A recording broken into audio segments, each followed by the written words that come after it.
الله الرحمن الرحيم الحمد لله رب النور العظيم ورب الكرسي الكريم ورب البحر المسجور ومنزل التوراة والإنجيل والزبور والصلاة والسلام على أشرف الأنبياء والمرسلين سيدنا ونبينا أبي القاسم محمد وآل الطيبين الطاهرين المعصومين المظلومين ولعنة الله على أعدائهم أجمعين من يومنا هذا إلى قيام يوم الدين. أما بعد فقد قال الله سبحانه وتعالى بسم الله الرحمن الرحيم اهدنا الصراط المستقيم. صراط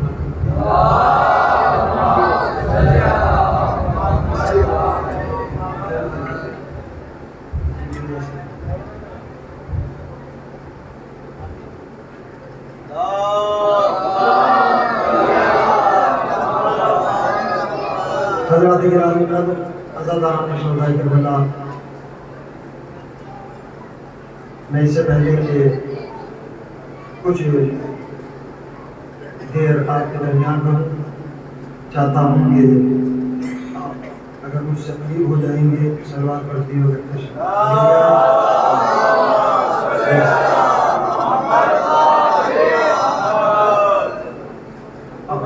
تاکہ آنے والے موضوع کے لیے میں سمجھ سکتا ہوں کہ جو شب دائی کی مجلس ہوتی ہے عزاداری میں، چاہے وہ زلجنا ہو، علم ہو، نوحہ ہو، گریہ ہو، ماتم ہو اور دیگر تبرکات کی حسینیہ ہے، تو میں چاہتا ہوں کہ جلدی بہت ہی مختصر سے وقت میں اشارے کرتے ہوئے قرآن کی روح سے پیش کر سکوں، اور میں چاہتا ہوں کہ میری آواز براکران اسلام تک پہنچے تاکہ ہم کو بتا سکیں کہ یہ عزاداری کوئی رسم نہیں ہے کہ محرم آیا تو انہیں فرش ادا بچھا دیا.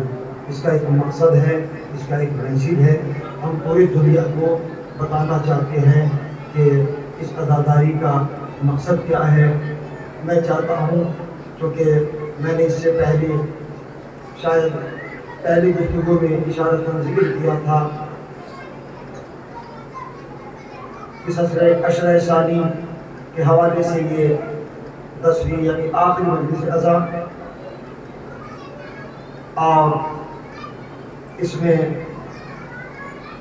میں سمجھ سکتا ہوں کہ میں بھی 1 گھنٹے سے الحمدللہ بیٹھا ہوا تھا، سن رہا تھا تمام سوچتا حضرات کو، مرثیہ حضرات کو، اور یہ میرے لیے خوش وقتی رہی. اس کے بعد نوحہ خوانی کا بھی سلسلہ رہے گا، تو میں زیادہ درمیان میں حائل نہ رہوں گا، لیکن آپ کی میں توجہات چاہتا ہوں، کیونکہ اس عشرے میں جو ہمارا عنوان رہا ہے گفتگو کا، وہ سیدھا راستہ اور سیدھے راستے پر چلانے والے کی معرفت اور کربلا شناسی. آج آخری مجلس عزا اس حوالے سے، اس عشرے کے حوالے سے اور اس عنوان کے حوالے سے، اس سے قبل کہ میں اپنی بات کا آغاز کروں، چاہتا ہوں کہ جو عزادار، جو مومنین باہر تشریف فرما ہیں، اگر ان کے پاس کوئی عذر شرعی نہ ہو تو وہ فرش عزائے حسین پر آ جائیں. ایک آپ صلوات پڑھ دیں بآواز بلند تاکہ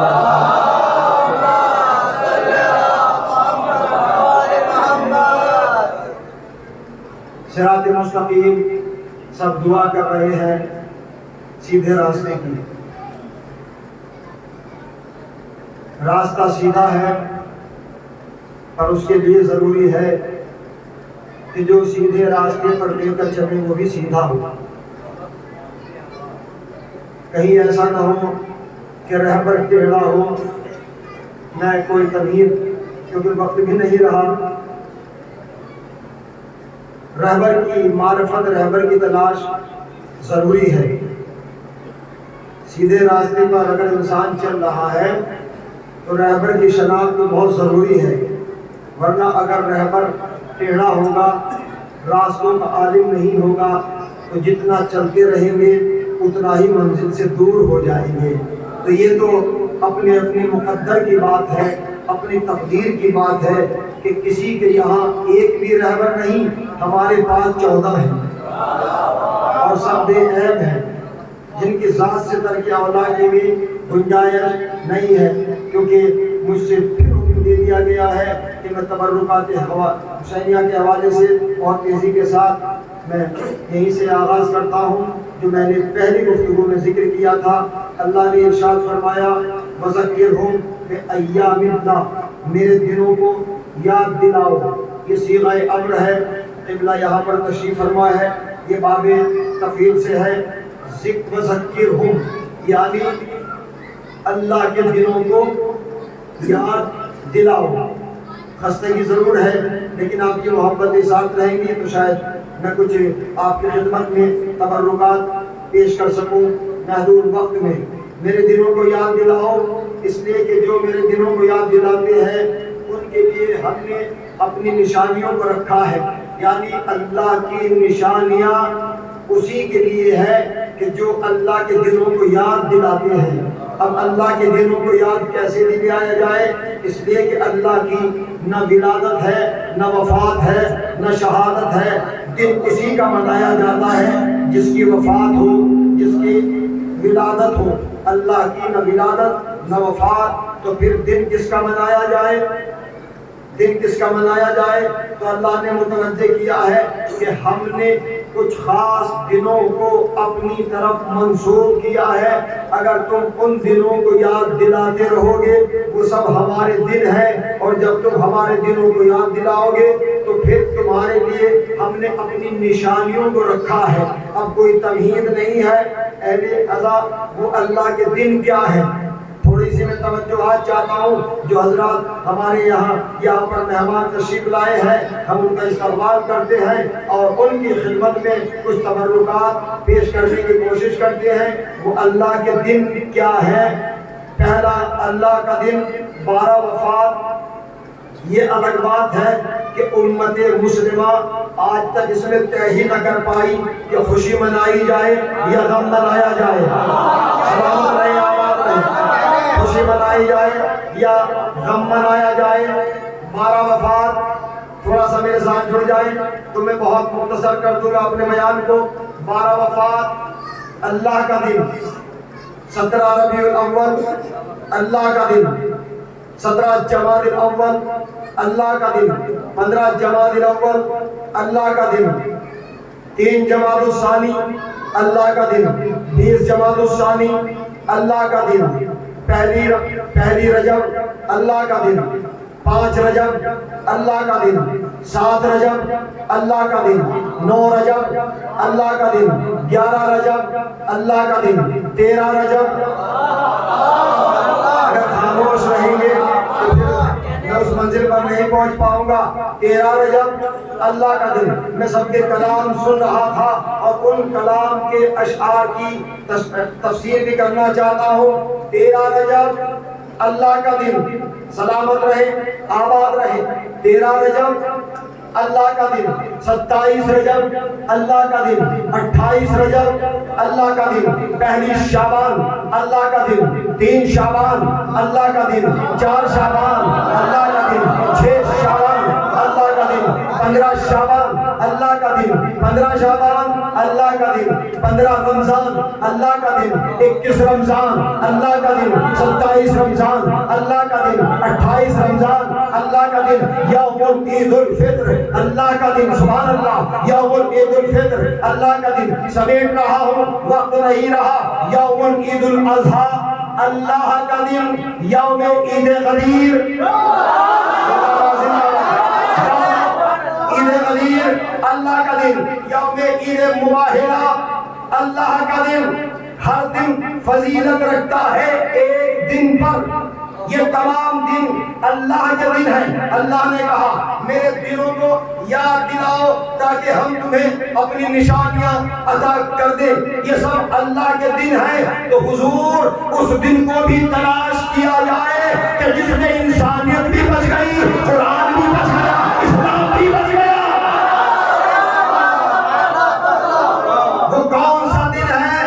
وہ یوم عاشورہ, جو کربلا میں شہادتوں کے نذرانے تقسیم کر کے, نذرانے پیش کر کے اسلام کو حیات جاویدانی تقسیم کر رہا تھا. اس ذات کو حسین کہتے ہیں. تھوڑا سا رک جائے, اس ذات کو حسین کہتے ہیں جس کی رحمت کی چادر کے سائے میں پوری کائنات کو سکون مل جائے. اس ذات کو محمد کہتے ہیں, اور محمد کو جس کی چادر کے سائے میں سکون مل جائے اس ذات کو فاطمہ کہتے ہیں. اور جس کی چادر کے سائے میں ظلم و یزیدیت, طاغوتیت و شیطنت کی دھوپ سے اسلام کو سایہ مل جائے قیامت تک کے لیے, اس ذات کو زینب کہتے ہیں. اور جس کے طیب و طاہر لہو سے اسلام کا چہرہ قیامت تک کے لیے منور ہو جائے, اس ذات کو حسین کہتے ہیں. اس ذات کو حسین کہتے ہیں. رہ گئی موت فنا تک, جہاں جہاں تک میری آواز جا رہی ہے, رہ گئی موت فنا تک, وہ بقا تک پہنچا, موت کو مار کے شبیر خدا تک پہنچا.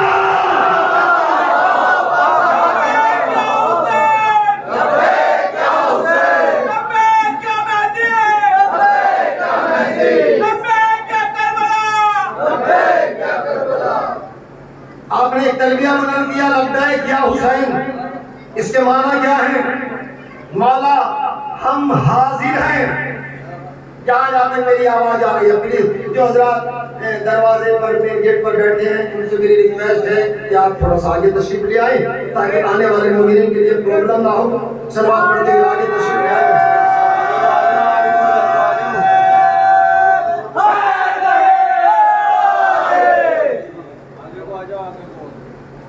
ایک اور بابا سے بولیں صلوات پڑھتے ہوئے.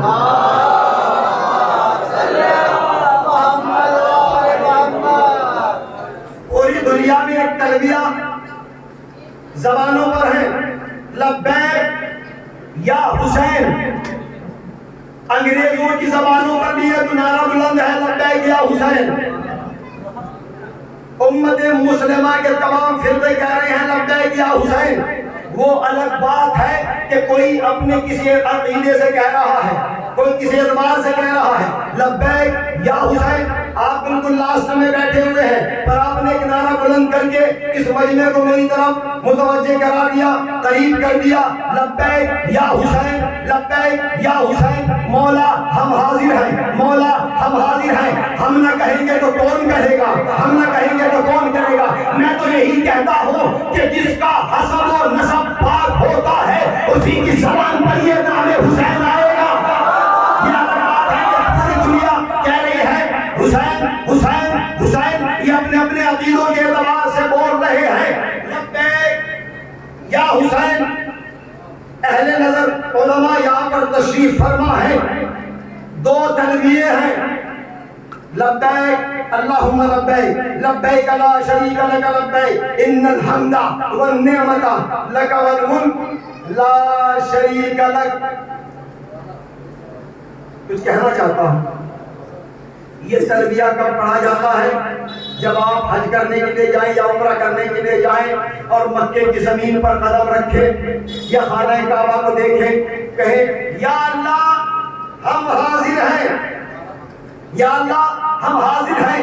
یعنی اس کے معنی یہ ہے کہ اب تک نہیں تھے, اب تیری بارگاہ میں آ گئے. لبیک اللہم لبیک, پروردگار ہم حاضر ہیں. میں جملہ عقیدت کے دریا میں کہہ کر آگے بڑھ جانا چاہتا ہوں. لبیک اللہم لبیک, لبیک یا حسین. یہ دو تلبیے ہیں, لیکن ایک فرق دینا چاہتا ہوں. ایک تلبیہ اللہم لبیک مخصوص ہے کہ جب آپ مکے کی زمین پر قدم رکھیں گے تو آپ کہیں گے اللہم لبیک, پروردگار ہم حاضر ہیں. لیکن لبیک یا حسین, لبیک یا حسین وہ تلبیہ ہے کہ جس میں نہ ملکوں کی قید ہے نہ زمینوں کی قید ہے.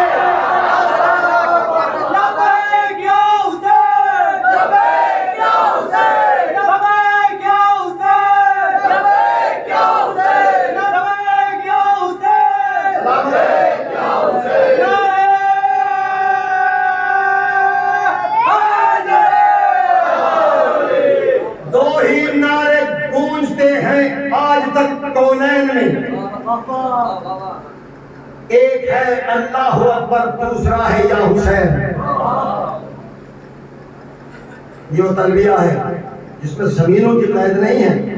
میں ایک مرتبہ مسجد النبوی میں تھا، دیکھیے میں نے پھر سے مجھے ظاہر ہے حکم دے دیا گیا کہ جو دسترخوان آپ نے پیش کیے تھے، لیکن بار بار اس کی تکرار کرنا میں مناسب نہیں سمجھتا، معاملہ خطابت کا ہے، پھر یہ ہو جاتا ہے کہ پھر دوسری مرتبہ۔ لیکن ایک بات کہنا چاہتا ہوں، یہ آپ سیاہ لباس پہنے ہوئے ہیں، یہ جگہ جگہ پر پرچم، اچھا ہر گلی میں پرچم، اس وقت ایام اعظام میں جہاں بھی دیکھو پرچم ہی پرچم نظر آتے ہیں، تو اپنی نگاہوں کو کہاں تک بچاؤ گے اور اپنی نگاہوں کو کہاں تک بچاؤ گے؟ یہ تو پرابلم کی بات ہے، نگاہ کہاں تک بچے؟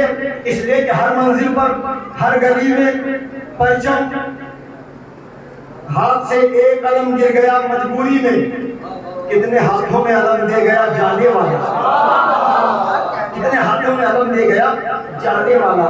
مسجد النبوی میں سبحان اللہ، نسبت توجہ چاہ رہا ہوں، آپ نے اگر کوئی کپڑا اپنے لباس کے لیے خریدا ہے، وہ زمین پر گر جائے تو آپ اسے بوسہ نہیں دیں گے۔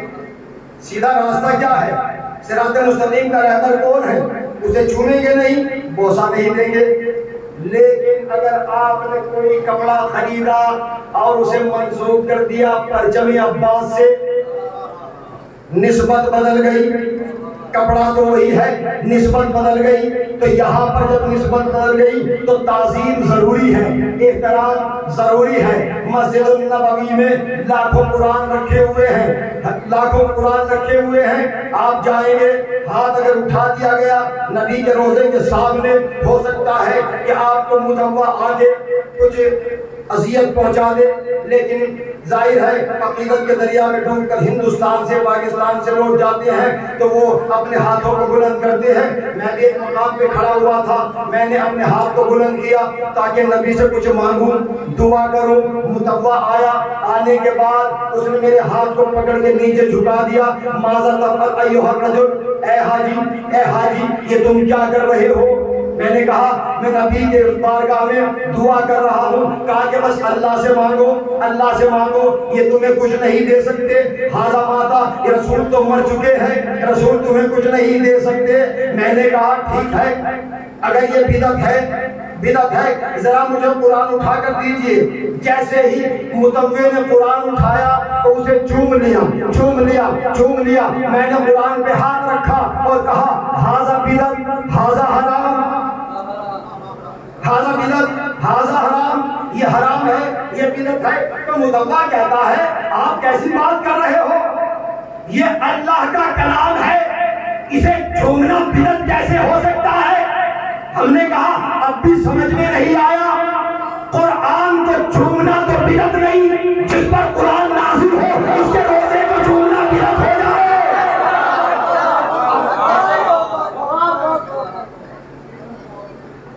کہا اس بدعت کو چھوڑیے۔ دیکھیے آپ روتے ہیں، گریا کرتے ہیں، ہم روتے ہیں، گریا کرتے ہیں، میں تو یہی کہتا ہوں کہ جن کے ضمیر کا پانی مر جائے ان کی آنکھیں کیا روئیں۔ امام جعفر صادق علیہ السلام ارشاد فرماتے ہیں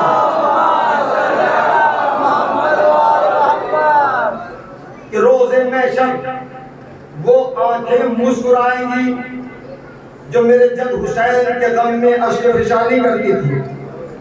روز محشر وہ آنکھیں روئیں گی جن کو غم حسین کھلتا تھا، جو میرے غم جد کے غم سے دور رہتے تھے۔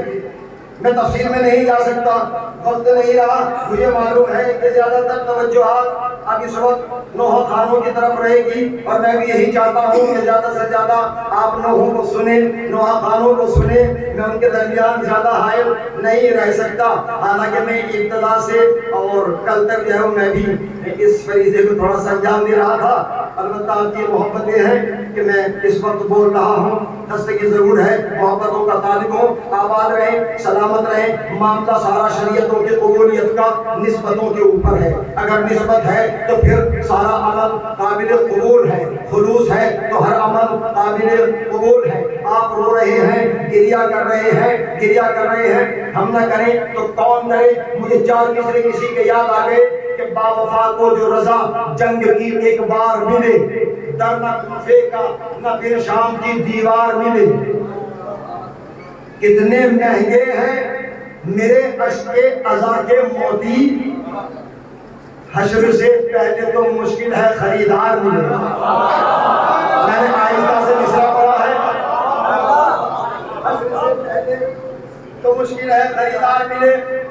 بات نسبتوں کی ہے، نسبت اگر صحیح ہے تو پھر معصوم نبی کو ایک کپڑا بھی بینائی دے سکتا ہے، ایک کپڑا ایک کرتا بینائی دے سکتا، میں اشارہ ہی کر سکتا ہوں اس وقت، اس لیے کہ ایک معصوم نبی۔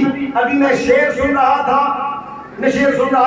تو میں اس کی تفسیر کرنا چاہتا ہوں۔ جب روتے رہے بیٹے کی جدائی میں جناب یعقوب، تو بیٹے یہی کہہ رہے تھے قالوا تاللہ تبغی تذکیر یوسف حتی تکون حرضا وتکون من الہالکین۔ ابا جان، بابا جان، کب تک رو گے، کب تک گریا کرو گے، ہلاک ہو جاؤ گے، مر جاؤ گے؟ یہ کون کہہ رہا ہے؟ باطل کس کو کہہ رہا ہے؟ حق کو باطل رونے سے منع کر رہا ہے۔ حق کس کو رو رہا ہے؟ معصوم کو۔ جدائی میں ایک معصوم رو رہا ہے، گریا کر رہا ہے۔ بیٹوں نے کہا آپ روزانہ روتے ہو، لیکن اگر رونا ہی ہے تو نام لے کر مت رونا۔ میں ایک شعر کی تفسیر کر رہا ہوں، نام لے کر مت رویا کرو۔ یہ بیٹے کیوں کہہ رہے تھے کہ یوسف کا نام لے کر مت رویا کرو، ہلاک ہو جاؤ گے، مر جاؤ گے؟ اس لیے کہ ان کو خطرہ تھا، ان کو ڈر تھا کہ کہیں ایسا نہ ہو کہ اگر بابا یعقوب یوسف کا نام لیتے ہوئے روتے رہیں گے تو ایک روز راز فاش ہو جائے گا، کھل جائے گا کہ کون ظالم ہے، کون مظلوم، کون قاتل ہے، کون مقتول۔ اگر یہی تو سبب ہے کہ اگر آپ جلوس ازائے حسین برآمد کر کے یا حسین یا حسین یا حسین بلند کر رہے ہیں، اور اگر کوئی آپ کو اس انعام سے روک رہا ہے تو اس کو خطرہ ہے کہ کہیں راز نہ کھل جائے کہ کون لعنت اللہ ہے، کون علیہ السلام۔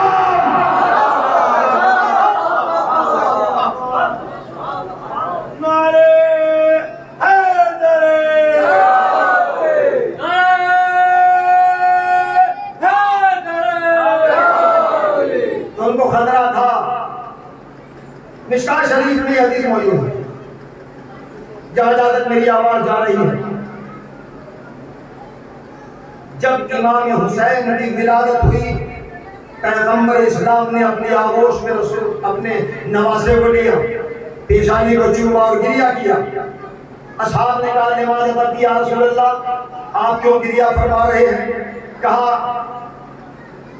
یہ تو خوشی کا وقت ہے۔ تو نبی نے فرمایا کہ میں مستقبل کے آئینے میں کربلا کا ایک منظر دیکھ رہا ہوں، میرے کلمہ پڑھنے والے اسے شہید کریں گے، لگائیے فتویٰ رسول پر۔ یہ پڑھا لکھا مجمع ہے، لگائیے فتویٰ رسول پر۔ ابھی حسین شہید نہیں ہوئے، حسین زندہ ہے۔ نبی حسین کی شہادت کا تصور کر کے گریا کرے تو بدعت نہیں، ہم شہید اعظم کی شہادت پر ماتم کریں، سبحان اللہ، تو بدعت ہو جائے۔ اللہ نے آگے بڑھ کے آواز دی تاکہ دنیا سمجھے یہ عزاداری رسم نہیں ہے، پیغام ہے، میسج ہے۔ شاعر اللہ کیا ہے؟ اللہ کی نشانیاں، یا ایھا الذین آمنوا لا تحلوا شعائر اللہ ولا الشہر الحرام ولا الہدی ولا القلائد۔ اے ایمان والو، اللہ کی نشانیوں کی عزت کرو۔ میں سمجھ سکتا ہوں کہ آپ 2 گھنٹے سے بیٹھے ہوئے ہیں، آپ کا دل ہے، جگر ہے، میں بھی آپ کے ساتھ بیٹھا ہوا تھا۔ اب چونکہ ایک فریضہ ہے تو مجھے ادا کرنا ہے۔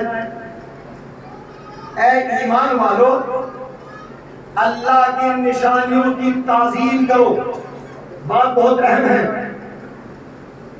اس جانور کی بھی تعظیم کرو جسے تم قربان کرتے ہو۔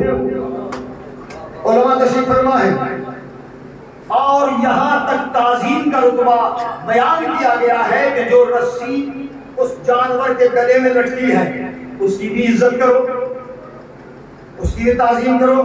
یا اللہ کیا یہ وہی دمبا ہے جو اسماعیل کے قربانی کے بدلے میں آیا تھا؟ اللہ نے کہا یہ وہ دمبا تو نہیں ہے، بلکہ اس دمبے کی نسبت اس دمبے سے ہے جو اسماعیل کی قربانی کے بدلے میں آیا تھا۔ سمیٹ رہا ہوں میں اپنی بات کو، یعنی نسبت ہوئی اس دمبے کی اس دمبے سے تو تعظیم واجب ہو گئی، احترام واجب ہو گیا۔ تو اگر کوئی دمبا قربانی اسماعیل کے بدلے میں نازل ہو جائے، اگر کوئی دمبا منسوب ہو جائے قربانی اسماعیل سے، تو اس کی تعظیم واجب ہے، اس کی تعظیم ضروری ہے۔ تو اگر کوئی گھوڑا فخر اسماعیل کے کام آ جائے تو اس کی شبیہ بنا کر جھومنا اہل اسلام کو نہیں ہوگا۔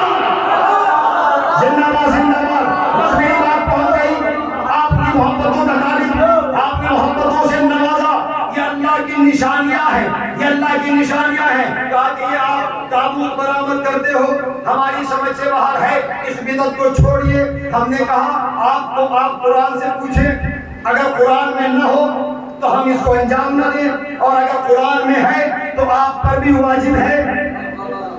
میں کیا کہہ رہا ہوں؟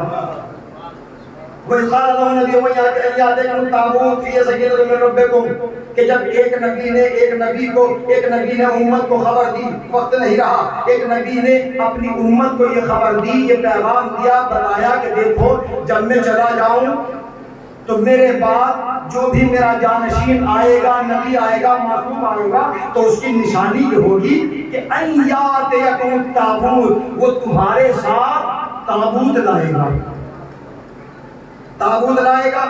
وَفِيهِ سَکِینَةٌ مِّن رَّبِّکُمْ، اور یاد رکھنا اس تابوت کے اندر تمہارے لیے سکون ہوگا، راحت ہوگی۔ یہ وہ کون سا تابوت ہے کہ جس میں جناب موسیٰ کو رکھا گیا تھا، چند روز سینہ دریا کے رہا، پھر یہ تابوت لکڑی کا تھا۔ توجہ چاہ رہا ہوں، یہ لکڑی کا تابوت تھا، یہودیوں کے قبضے میں آیا۔ سمیٹ رہا ہوں، امام فخر الدین رازی نے لکھا یہ تابوت لکڑیوں کا تابوت تھا، جس میں موسیٰ چند روز رہے، اس کے بعد موسیٰ کو نکال دیا گیا، پرورش ہوتی رہی۔ اس لکڑی کے تابوت کی تاثیر کیا ہے؟ جو منسوب تھا جناب موسیٰ تھے، یہودی اس تابوت کو لے کر آ گئے، اور اگر کسی جنگ میں اس تابوت کو لے جاتے تھے تو یہودیوں کو فتح حاصل ہو جاتی تھی۔ میں کچھ کہنا چاہ رہا ہوں، مطالبہ توجہات ہے، مطالبہ داد نہیں ہے۔ اس تابوت کو جس میں موسیٰ تھے، یہودی کسی جنگ میں لے جاتے تھے تو جنگ فتح ہو جاتی تھی۔ اگر کوئی بیمار اس لکڑی کے تابوت کو اپنے ساتھ رکھتا تھا، اپنے سامنے رکھتا تھا، اسے شفا مل جاتی تھی۔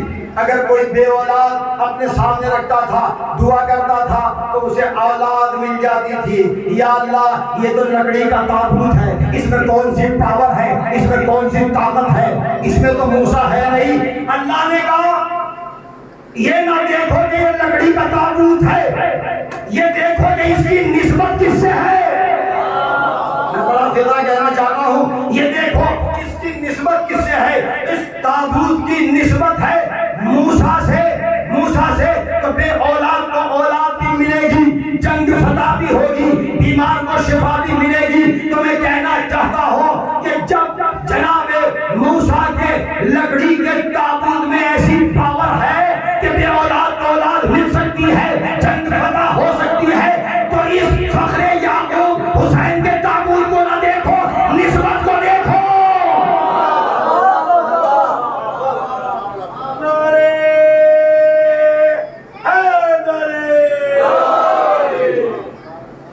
نسبت کو دیکھو، سارا معاملہ شریعتوں کا نسبتوں کے اوپر ہے۔ یہ کپڑا کیوں دے رہے ہیں آپ دعا کرتے مصر میں، یا اللہ میرے بابا کو شفا عطا کر دے۔ اور سنیے گا، بس مما ترک فی آل موسیٰ و ہارون، اور اس تابوت کے اندر موسیٰ کی اولاد کے لیے اور ہارون کی اولاد کے لیے ترکہ ہے، پروردگار موسیٰ کی اولاد نہیں، ہارون کی اولاد ہے، پھر بھی تو نے ارشاد فرمایا ہے کہ اس میں ترکہ ہے آل موسیٰ کے لیے اور آل ہارون کے لیے گفتگو تھوڑا ٹف ہے، میں آپ کو آسان منزلوں میں لانا چاہتا ہوں اور سمیٹ رہا ہوں۔ مما ترک فی آل موسیٰ و آل ہارون، اس میں ترکہ ہے آل موسیٰ کے لیے، موسیٰ کی اولاد کے لیے، اور ہارون کی اولاد کے لیے۔ موسیٰ کی اولاد نہیں تھی، یا اللہ تو نے کہا کہ اس میں میراث ہے، ترکہ ہے آل موسیٰ کا بھی، آل ہارون کا بھی۔ یا اللہ موسیٰ کے تو کوئی اولاد نہیں، تو پھر میراث کی بات کیوں آئی؟ اللہ نے کہا موسیٰ کی اولاد نہیں ہے، ہارون کی تو اولاد ہے، ہارون کی اولاد ہے، ہارون کی اولاد بھی موسیٰ کی اولاد ہے۔ تو میں کہنا چاہتا ہوں جب ہارون کی اولاد موسیٰ کی اولاد ہو سکتی ہے تو علی کی اولاد محمد کی اولاد کیوں نہیں ہو سکتی؟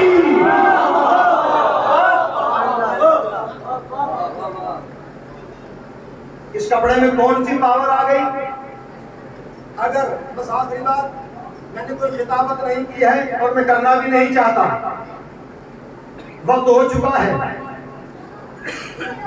خبر مل گئی کہ بابا یعقوب کی بینائی چلی گئی، وہ نابینا ہو چکے، تو جناب یوسف کیونکہ معصوم ہے، دعا کرتے اللہ کی بارگاہ میں، پروردگار میرے بابا کو بینائی عطا کر دے۔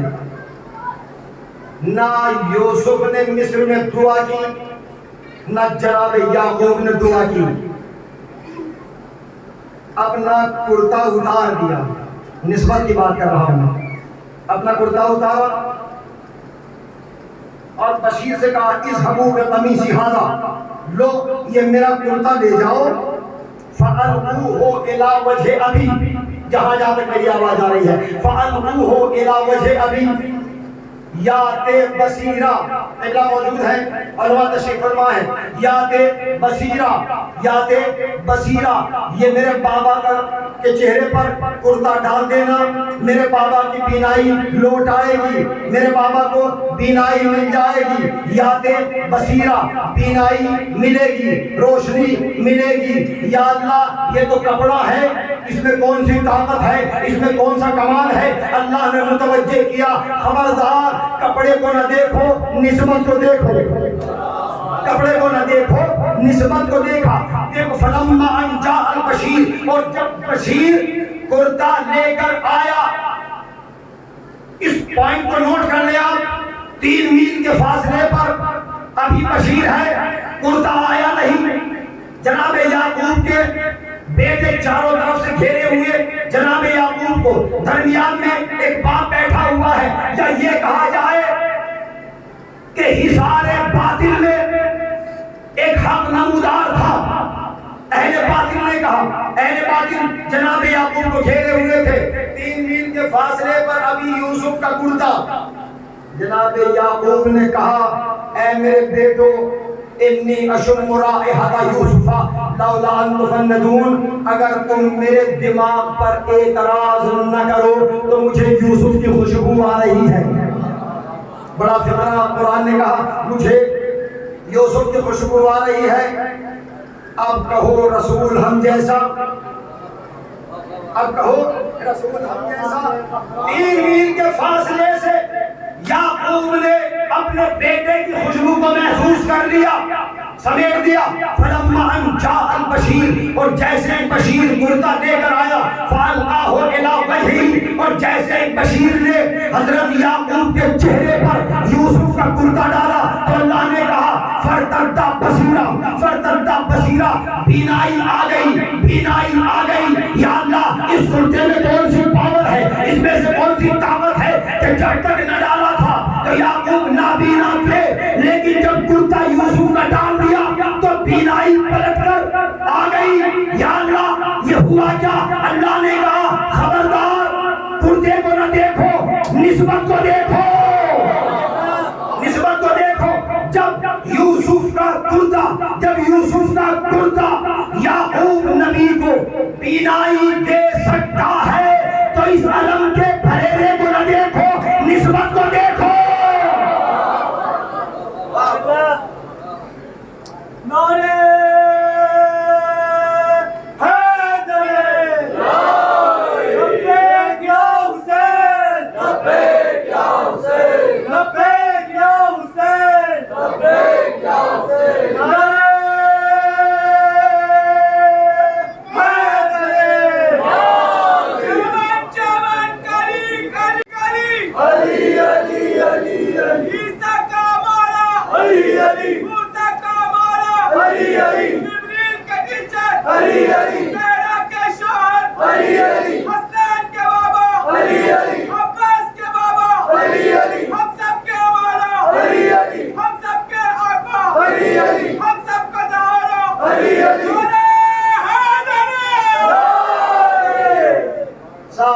بشریتوں کی قبولیت کا دار و مدار نسبتوں کے اوپر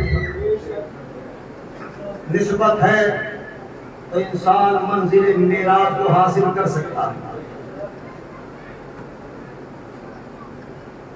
کیجئے ہر ایک میسیج میں دینا چاہتا ہوں.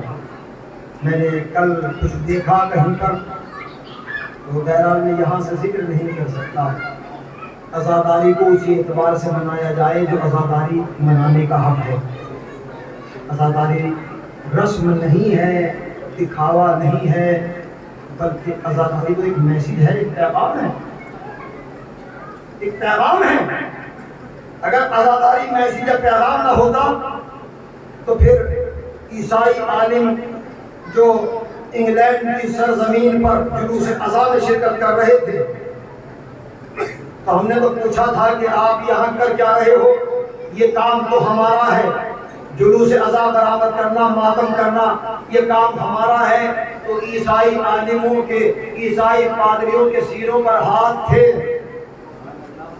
کہا یو آر اسٹرانگ. ایک میسیج دینا چاہتا ہوں، یو آر رونگ، آپ غلط کہہ رہے ہو. اس لیے کہ جلوس اس کا ہے جس نے انسانیت کو بچایا ہے، جس نے محبتوں کو بچایا ہے. اس نے جملہ عقیدت کے دریا میں ڈوب کر کہنا چاہتا ہوں. اور 15 سال پہلے جو جرمنی انگریز نے اسلام کو قبول کیا تھا، ہم نے پوچھ گیا تھا کہ امام حسین کے بارے میں تم کیا سوچ رہے ہو، کیا خیال ہے؟ تو وہ جرمنی انگریز کہتا ہے جس نے اسلام کو قبول کیا تھا کہ اگر کسی آدمی کو انسان بننا ہے وہ حسینی بن جائے. سبحان اللہ، سبحان اللہ. بس مسائل کی منزل پر میں آ گیا. وقت ہوتا جس آدمی کو انسان بننا ہے وہ حسینی بن جائے. انگلینڈ میں عیسائیوں کے عالم حسین حسین کر رہے ہیں. عجیب بات ہے، عیسائیوں کی سمجھ میں تو حسین آ گئے، وہابیت آج تک نہ پہنچ پائی کہ حسین کون ہے. آؤ درے حسین میں دنیا کے خمسدو ٹوٹے ہوئے دلوں کا سہارا حسین ہے. یہ کہہ کے حر نے چھوڑ دیا فوج شام کو، طوفان ہے یزید، کنارہ حسین ہے. کاغذ کی کشتیوں میں ہے فتووں کے قافلے. میں نے ایک بات کہی ہے، کاغذ کی کشتیوں میں ہے فتووں کے قافلے، لے جائے گا بہا کے وہ دھارا حسین ہے. اور کوثر کیرانی صاحب کہتے ہیں کہ کوثر بقول جوش وہ دن بھی قریب ہے، ہر قوم یہ کہے گی ہمارا حسین ہے. ہر قوم یہ کہے گی ہمارا حسین ہے. جو دلوں میں اتر جائے اسے حسین کہتے ہیں، جو محبتوں کا محور ہو وہ حسین ہے. دنیا میں کون فرقہ ایسا ہے کہ جو حسین ابن علی کو نہیں مانتا؟ سپر پاور طاقتیں سینکڑوں فرقوں کو نہیں جانتی، بس ایک ہی فرقہ ہے جو ہائی لائٹ ہے. یہ کیوں ہے؟ اس لیے کہ آپ کا رابطہ کربلا سے ہے. شعر پڑھا تھا کہ بیا سر شہادت کی اگر تفسیر ہو جائے، مسلمانوں کا کعبہ روزہ شبیر ہو جائے. وہ محافظ دین و شریعت، وہ زاہد بے مثال، وہ صراط مستقیم کا سچا رہبر، جس نے کربلا میں ہر اعتبار سے ہر رخ سے میسیج دیا ہے کہ اگر دشمن بھی آ جائے تو ہم اس کی تشنہ لبی کو دیکھ نہیں سکتے. نجا میں فرس پہ ہاتھ ڈال دیا. ابھی تو یہ دشمن ہے لیکن یہ کردار حسین تھا. عباس مشکوں کے دہنوں کو کھول دو، سیراب کرو لشکر ہول کو، یہ کردار حسین تھا. دنیا پہچانے ہم کس حسین کو ماننے والے ہیں. یہاں تک کہ گھوڑوں کی زبانیں پیاس سے نکل رہی تھی. حسین نے کہا عباس، اکبر، قاسم، ان کے گھوڑوں کو بھی جانوروں کو بھی سیراب کرو۔ وہ حسین کہ جو جانوروں کی پیاس نہیں دیکھ سکتا، وہ کربلا کے تپتے ہوئے صحرا میں 3 دن کا بھوکا پیاسا۔ اہل عذاب بی بی سیدہ سے تو قبول فرمائے، کوئی تمہید مصائب نہیں ہے۔ ہاں میں اکثر بیان کرتا ہوں اور متعدد مجالس میں نے ذکر بھی کیا ہے کے درمیان، امام رضا علیہ افضل الصلاۃ والسلام ارشاد فرماتے ہیں کہ جب میرے جد حسین ابن علی کے مصائب سنا کرو تو بلند آوازوں سے رویا کرو۔ پھر امام فرماتے ہیں جب رویا کرو اور اشک رخساروں پہ آ جائیں تو ان اشکوں کو اپنی پیشانیوں پر پھیر لیا کرو، اپنے بالوں پر پھیر لیا کرو۔ چاہنے والا کہتا ہے کہ مولا اس کا سبب کیا ہے؟ امام نے فرمایا ان اشکوں میں شفا ہے۔ عظمت کو پہچانے، جو عزاداروں کی آنکھوں سے اشک نکل جائیں ان میں شفا ہے۔ تو جس خاک میں حسین کا لہو مل جائے وہ خاک شفا کیوں نہ بن جائے؟ پوچھا مولا بلند آوازوں سے رونے سے کیا ہوتا ہے؟ آپ نے فرمایا اگر کوئی عزادار بلند آواز سے گریہ کرتا ہے تو میری جدہ ماجدہ شکستہ پہلو اس کے حق میں دعا کرتی ہے۔ اب چونکہ کافی حضرات نے مجھ سے فرمائش کی ہے کہ آپ سارے مسائل سوز میں پڑھیں، حالانکہ مجھ میں اتنی قوت نہیں ہے، میں کوشش کرتا ہوں کہ چند فقرے، کیونکہ آج کی مجلس امام حسین علیہ السلام سے منسوب ہے اور آج کی مجلس میں شبیہ تابوت سید الشہداء برآمد کی جائے گی۔ بس آپ یہ اندازہ لگا دیں، یہ محسوس کر لیں کہ تابوت اس کا برآمد ہوگا کہ جس کا لاشا کوئی کربلا میں اٹھانے والا نہ تھا، جو حسین اکبر کا لاشا لے کے آئے، جو حسین قاسم کا لاشا لے کے آئے اور محمد کے لاشا لے کے آئے، اس غریب الوطن کا لاشا اٹھانے والا کوئی نہ تھا۔ واہ غربتہ، واہ مصیبتہ۔ بی بی سیدہ آپ کی اس عزا کو قبول فرمائے اور جہاں جہاں پر جس نقطہ عزی پر عزاداران شہداء کربلا زندگی گزار رہے ہیں ہر اعتبار سے ان کی حفاظت فرمائے۔ آپ دعائے فاطمہ زہرا ہیں۔ امام رضا سے پوچھا مولا بلند آوازوں سے ہم روئیں تو اس کا اور کچھ اس کا فائدہ ہے؟ امام نے فرمایا اس کا ایک سبب میں بیان کر دیتا ہوں کہ شان غریبہ میں جب سبھی شہید ہو چکے تو شان غریبہ میں بچے بلک بلک کر رو رہے تھے تو ظالموں نے آ کر انہیں خاموش کرنے کے لیے تماچے مارنا شروع کیے۔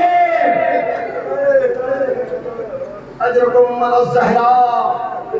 اہل عزا بس آپ نے گریہ فرمایا ہے، آپ کے دل رو رہے ہیں، آنکھیں اشکبار ہیں، ایک اشک عزا رومان سیدہ بطول میں جگہ پا جائے یہ مجلس کی معراج ہو جاتی ہے، یہ مجلس کی قبولیت کی ضمانت بن جاتی ہے۔ اجرکم علی الزہراء، اس لیے کہ اہل عزا مال مجلس تو اشک عزا ہے، گریہ ہے۔ فضائل میں خستگی ہو تو کوئی شکوہ نہیں ہوتا، لیکن کبھی مسائل میں ہمیں تھکاوٹ محسوس نہیں کرنا چاہیے۔ اہل عزا تاریخ مسائل میں نے 2 رخصتیاں دیکھی، ایک رخصتی علی اکبر کی، ایک رخصتی مظلوم کربلا حسین کی، جن میں سب سے زیادہ تاخیر ہوئی جب اکبر نکلنا چاہتے تھے خیمے سے، کبھی لیلا آگے آ جاتی تھی، کبھی رباب، کبھی سکینہ۔ مقتل لکھتے ہیں آیت اللہ شاہد مقتل حسین میں لکھتے ہیں کہ امام حسین علیہ السلام، ساری روایت میں نہیں پڑھ سکتا، لو اہل عزا آپ آمادہ ہیں، ماتم کریں گے مظلوم حسین کا، شب بیداری کریں گے، نوحہ خانی کریں گے، بی بی سیدہ ان تمام آنے والوں کی محنتوں کو قبول کر لیں۔ اجرکم علی الزہرا، مظلوم کربلا نے جب سب شہید ہو گئے، جناب فضہ سے کہا اماں فضہ ہمارا کہنا لباس لے کے آ۔ جب وہ لباس لے کر چلی، جناب زینب نے دیکھا اماں فضہ ہاتھوں میں کیا لے کر جا رہی ہو؟ کہا شہزادے حسین نے اپنا لباس طلب کیا ہے۔ زینب نے کہا اماں فضہ جانتی ہو یہ لباس نہیں ہے، میرے ماجد حسین نے زندگی میں کفن بنایا ہے۔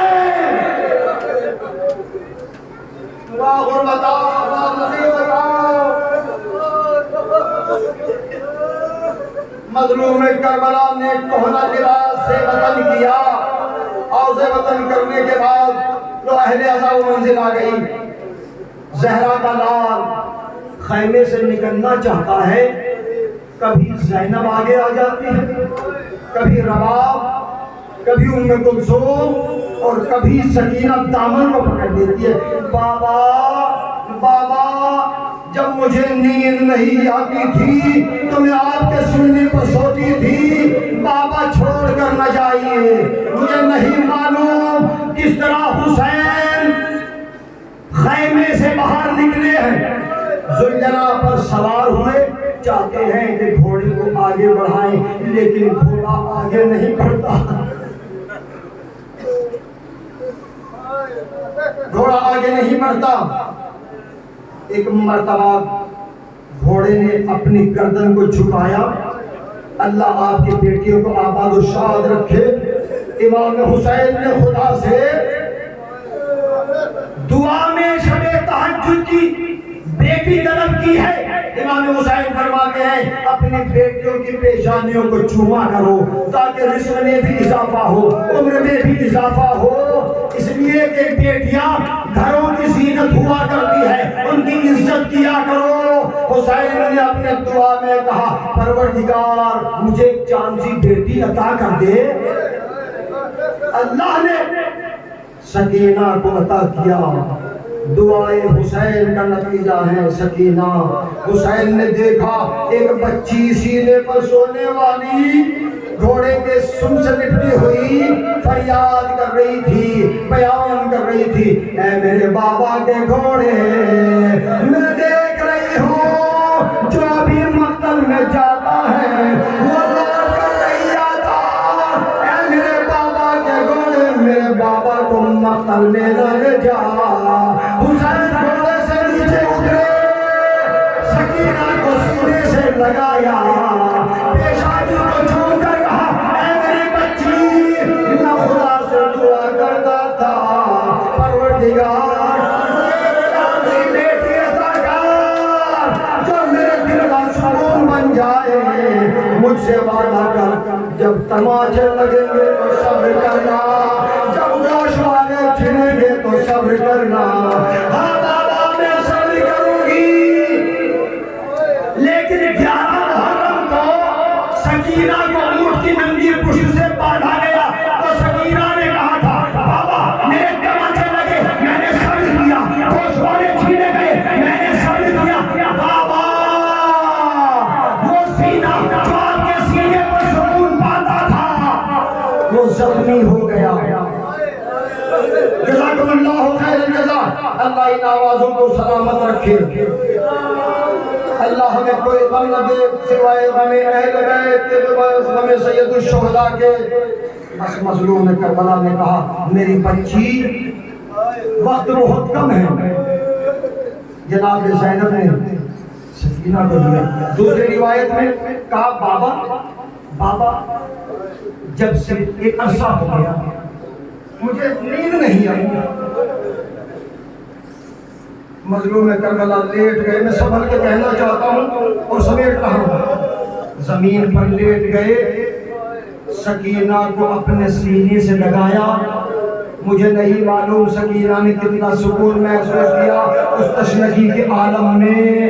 ایک سینے پر سو گئی 5 برس کی سکینہ, نیند آ گئی. اللہ اکبر. مظلوم کربلا نے کہا بہن زینب سکینہ کو ہمارے سینے سے جدا کر دو, وعدہ ابنی کو ادا کرنا ہے. سکینہ کو زینب نے اٹھایا, جاؤ میری بچی, خدا حافظ, حسین جا رہا ہے. زینب حسین کا آخری سلام, لیلا حسین کا آخری سلام, ام کلثوم حسین کا آخری سلام. حسین نے سلام آخر کیا. سلام آخر کے بعد حسین تھوڑے پر سوار مقتل میں پہنچے اور ایک آواز بلند کی, عباس اپنے بوڑھے بھائی کی جنگ کو دیکھو. حسین نے شجاعت کے جوہر دکھا دیے. بس ایک مرتبہ آواز غیبی آئی, یا ایتھا النفس المطمئنہ ارجعی الی ربک راضیۃ مرضیہ. اے نفس مطمئنہ, شجاعت کے جوہر دکھا دیے, اپنے رب کی طرف پلٹا, اپنے رب کی طرف پلٹا. حسین نے سنا, تلوار کو نیام میں رکھا,